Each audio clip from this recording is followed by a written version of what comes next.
अत श्री बृहस्पतिवार व्रत कथा।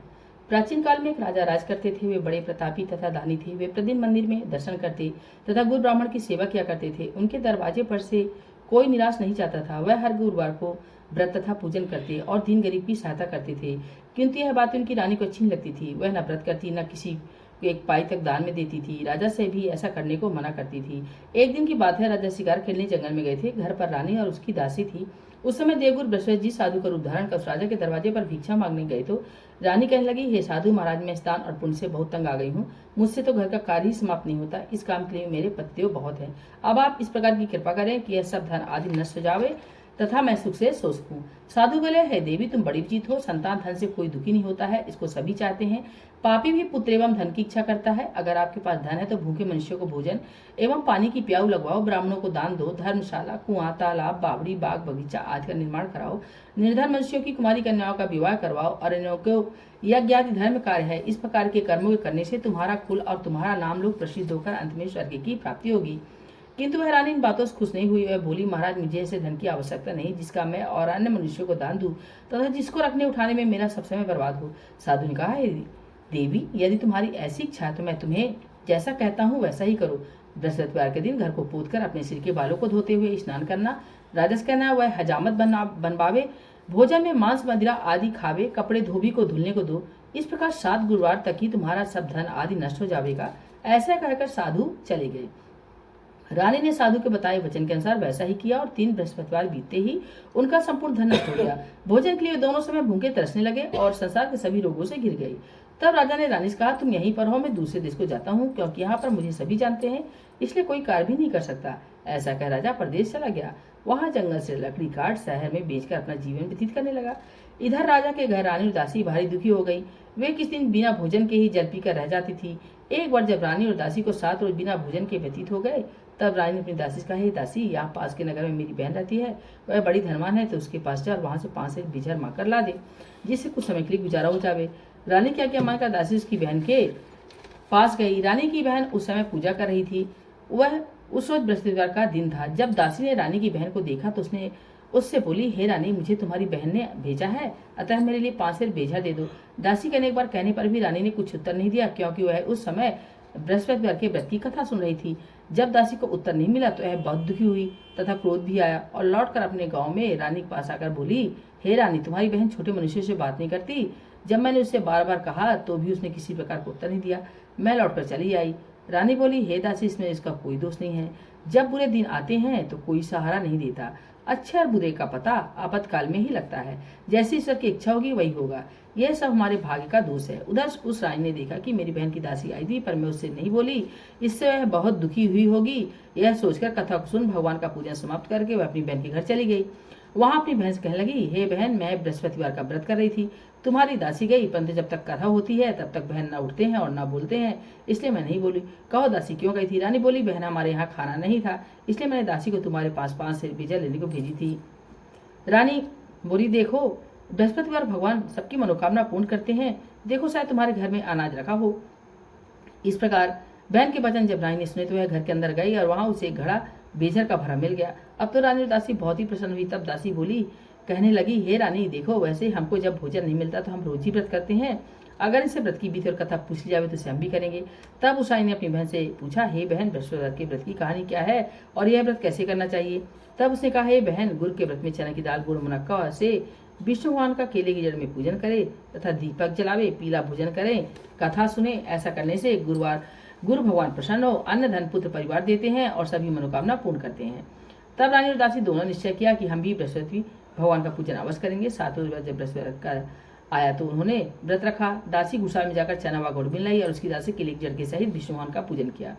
किंतु पीला भोजन कहाँ से आवे, विचार कर बड़ी दुखी हुई। किंतु उनके व्रत से गुरु भगवान प्रसन्न हो 2 थालों में सुंदर पीला भोजन लेकर आए और दासी को देकर बोले, हे दासी, तुम्हारी रानी के लिए भोजन है, तुम दोनों इस भोजन को ग्रहण करना। दासी भोजन को पाकर बड़ी प्रसन्न होकर रानी से बोली, रानी, भोजन कर लो। रानी को इस विषय में कुछ पता नहीं था, इसलिए वह बोली, अरे दासी, तू ही भोजन कर, क्योंकि तुम्हारी व्यर्थ में हंस उड़ाती है। दासी बोली, एक महात्मा भोजन दे गए हैं। रानी कहने लगी, वह भोजन तेरे लिए दे गए हैं, तू ही भोजन कर ले। दासी ने कहा, वह महात्मा हम दोनों को 2 थालों में भोजन दे गए, इसलिए हम और तुम दोनों ही साथ साथ भोजन करेंगे। इस प्रकार रानी और दासी ने गुरु भगवान को नमस्कार करके भोजन किया। अब तो वह हर बृहस्पतिवार को गुरु भगवान का व्रत और विष्णु भगवान का पूजन करने लगी। बृहस्पति भगवान की कृपा से फिर रानी और दासी के पास काफी धन हो गया। रानी फिर से उसी प्रकार आलस करने लगी। तब दासी बोली, देखो रानी, तुम पहले इसी प्रकार आलस किया करती थी, तुम्हें धन के रखने में कष्ट होता था, इस कारण सभी धन नष्ट हो गया है। अब गुरु भगवान की कृपा से पुनः धन प्राप्त हुआ है, तो फिर तुम्हें आलस होता है। बड़ी मुसीबतों के बाद हमने धन पाया है, इसलिए हमें दान पुण्य करना, भूखे मनुष्यों को भोजन कराना, प्याऊ लगवाना, ब्राह्मणों को दान देना, कुआं, तालाब, बावड़ी आदि का निर्माण करवाना, मंदिर पाठशाला बनाकर दान देना चाहिए। कुंवारी कन्या का विवाह करवाकर धन को अच्छे और धर्म के कार्य में खर्च करो, जिससे तुम्हारा और तुम्हारे कुल का यश फैलकर तुम्हें स्वर्ग प्राप्त होगा तथा तुम्हारे पितर प्रसन्न होंगे। रानी ने इस प्रकार के सभी कार्य करने प्रारंभ कर दिए, जिसका उसका काफी यश फैलने लगा। इधर राजा परदेश में जाकर दुखी रहने लगा। प्रतिदिन जंगल से लकड़ी बीनकर लाता और उन्हें शहर में बेचकर अपने दुखी जीवन को बड़ी घटनाएं से व्यतीत करता था। एक दिन राजा दुखी होकर अपनी पुरानी बातों को याद करके रोने लगा। तब उस जंगल में से बृहस्पति देव साधु का रूप धारण कर आ गए और राजा को फंसाकर बोले, हे लकड़ाई, तुम इस सुनसान जंगल में किस चिंता में बैठे हो, मुझको बतलाओ। यह सुनकर राजा ने तुरंत में पानी भर ला और साधु बंद कर बोला, हे प्रभु, आप सब कुछ जानने वाले हो। इतना कह साधु को अपनी संपूर्ण कथा बता दी। महात्मा स्वभाव से ही दयालु होते हैं। बोले, हे राजा, तुम्हारी स्त्री ने बृहस्पति देव का अपराध किया था, जिस कारण तुम्हारी यह दशा हुई। अब तुम किसी प्रकार की चिंता मत करो, भगवान तुम्हें पहले से अधिक धनवान करेंगे। देखो, तुम्हारी स्त्री ने गुरुवार का व्रत आरंभ कर दिया है और तुम मेरा कहा मानकर बृहस्पतिवार को व्रत करके चने की दाल और गुड़ जल के लोटी में डालकर केले का पूजन कर कथा सुनो, भगवान तुम्हारी सब मनोकामनाओं को पूर्ण करेंगे। साधु को प्रसन्न देकर राजा बोला, हे प्रभु, मुझे लकड़ी बेचकर इतना पैसा नहीं मिलता जिससे भोजन करने के उपरांत कुछ बचा सकूं। मैंने रात को सपने में अपनी रानी को व्याकुल देखा, मेरे पास कुछ भी नहीं जिससे मैं उसकी खबर मंगा सकूं, और फिर मैं कौन सी कथा सुनी यह भी कुछ मुझको मालूम नहीं है। साधु ने कहा, राजा, तुम किसी बात की चिंता मत करो। बृहस्पतिवार के दिन रोजाना की तरह लकड़ियां लेकर शहर जाओ, तुमको उस दिन और उसे दुगना धन प्राप्त होगा, जिससे तुम बड़ी प्रकार भोजन कर बृहस्पति देव की पूजा का सामान भी ला सकोगे। बृहस्पतिवार की कथा इस प्रकार से है। प्राचीन काल में एक बहुत ही निर्धन ब्राह्मण था, उसे कोई भी संतान नहीं थी। उसकी स्त्री बहुत मलिनता के साथ रहती थी। वह न रोज स्नान करती, न किसी देवता का पूजन करती। प्रातः काल उठते ही सर्वप्रथम भोजन करती, बाद में कोई अन्य काम करती थी। इससे ब्राह्मण देवता बड़े दुखी थे। बेचारे बहुत कुछ कहते, परंतु उसका कोई परिणाम नहीं निकलता था। भगवान कृपा से ब्राह्मण की स्त्री गर्भ से कन्या रूपी रत्न पैदा हुआ। वह कन्या अपने पिता घर में बड़ी होने लगी। पूर्व से बालिका प्रातः स्नान करके विष्णु भगवान का जप करने लगी तथा बृहस्पतिवार को व्रत करने लगी। अपने पूजन पाठ को समाप्त करके स्कूल जाती तो अपनी मुट्ठी में जौ भर कर ले जाती और पाठशाला के मार्ग में डालती जाती थी। तब ये जौ सड़ हो जाते और लौटते समय उनको बीन कर अपने घर ले आती थी। एक दिन वह बालिका सूप में सोने के जौं को फटक कर साफ कर रही थी। उस समय उसके पिता ने देख लिया और कहा, बेटी, सोने के जौं को फटकने के लिए सोने का सूप ही होना चाहिए। दूसरे दिन गुरुवार था।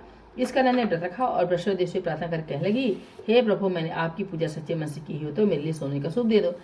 बृहस्पति ने उसकी प्रार्थना स्वीकार कर ली। रोजाना तरह करना जौ फैलाती हुई जाने लगी। जब लौटकर जौ भी नहीं थी तो बृहस्पति देव की कृपा से वहीं सोने का सूप भी मिल गया। उसे वह घर ले आई और उसे जौ साफ करने लगी, परंतु उसकी माँ का ढंग वही रहा। एक दिन की बात है, वो कन्या सोने के सूप में सोने के जौ साफ करी थी। उस समय उस राज का राजपूत वहां होकर निकला। वह इस कन्या के रूप आकार को देखकर मोहित हो गया। अपने महल में ले जाकर भोजन तथा जल त्याग कर उदास होकर लेट गया। राजा इस समाचार को पाकर अपने प्रधानमंत्री के साथ उसके पास गए और बोले, बेटा, तुम्हें किस बात का कष्ट है? किसी ने तुम्हारा अपमान किया है और अथवा कोई कारण है सो कहो, मैं वही कार्य करूंगा जिससे तुम्हें प्रसन्नता हो। अपने पिता की बात सुन वह बोला, मुझे आपके कृपा से किसी बात का दुख नहीं है और न किसी ने मेरा अपमान किया है, परंतु मैं उस लड़की के साथ विवाह करना चाहता हूँ जो सोने के सूप में सोने के जौ साफ करी थी।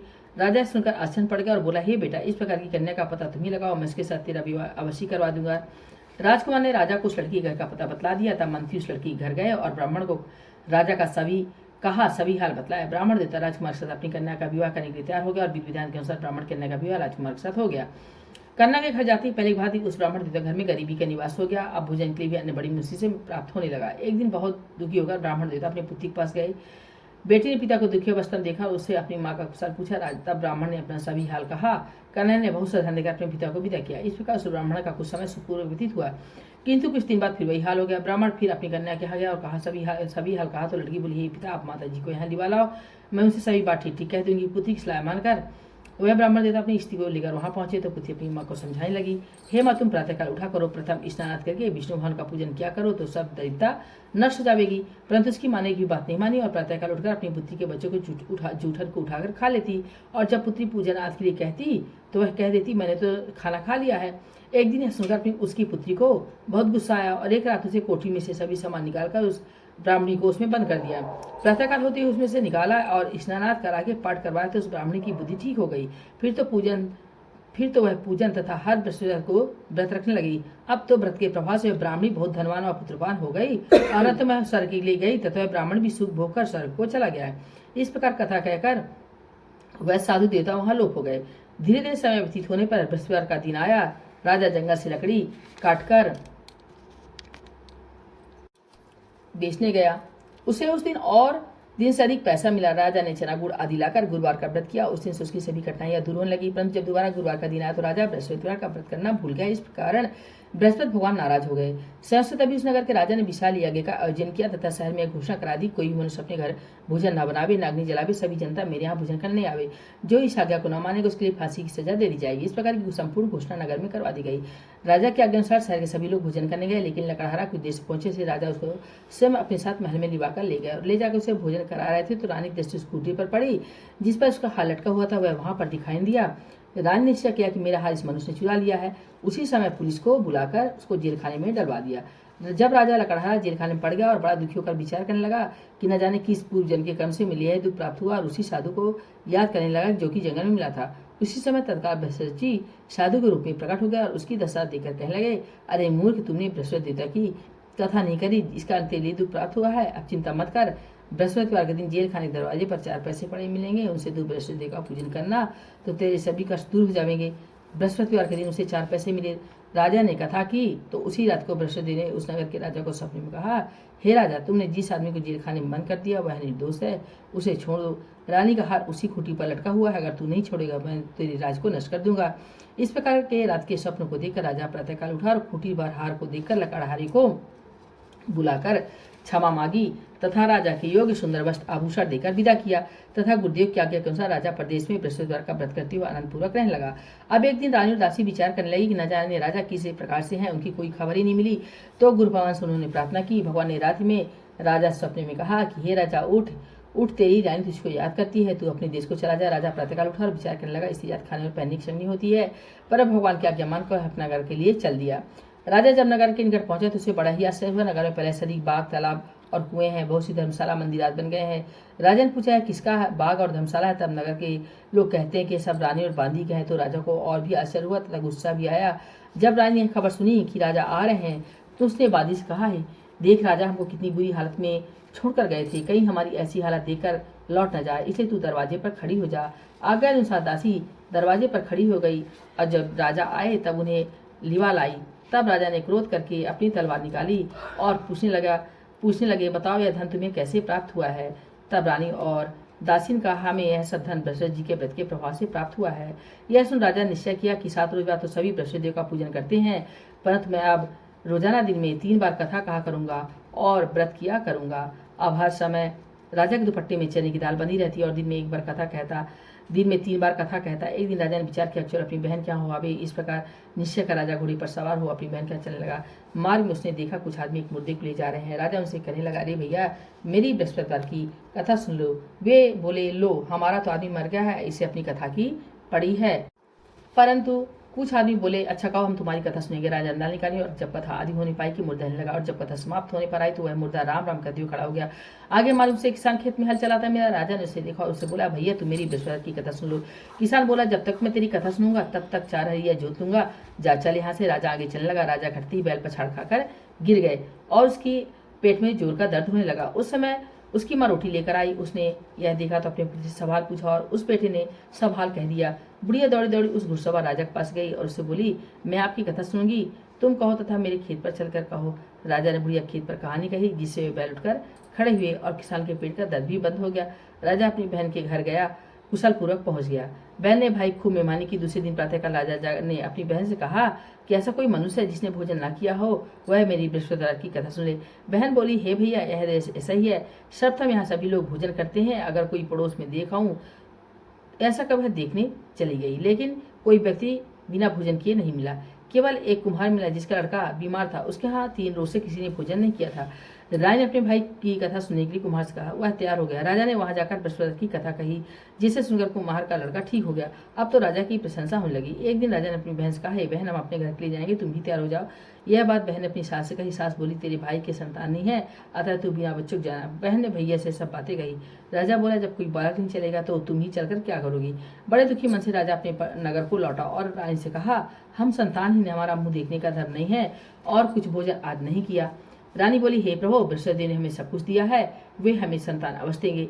उसी रात को बृहस्पति ने राजा स्वप्न में कहा, हे राजा, उठ, सभी सोच त्याग दे, तेरी रानी के गर्भ है। राजा को बड़ी खुशी हुई। 9वें महीने में उसके पुत्र पैदा हुआ।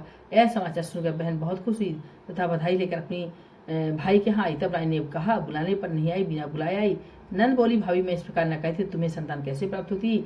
बृहस्पति ऐसे ही है, ऐसी जिनके मन में कामनाएं होती हैं वे सभी को पूर्ण करते हैं। जो भावना से प्रेम पूर्वक बृहस्पति का व्रत करके उनकी कथा सुनता अथवा सुनाता है, बृहस्पति उसकी सभी मनोकामनाएं पूरी करते हैं।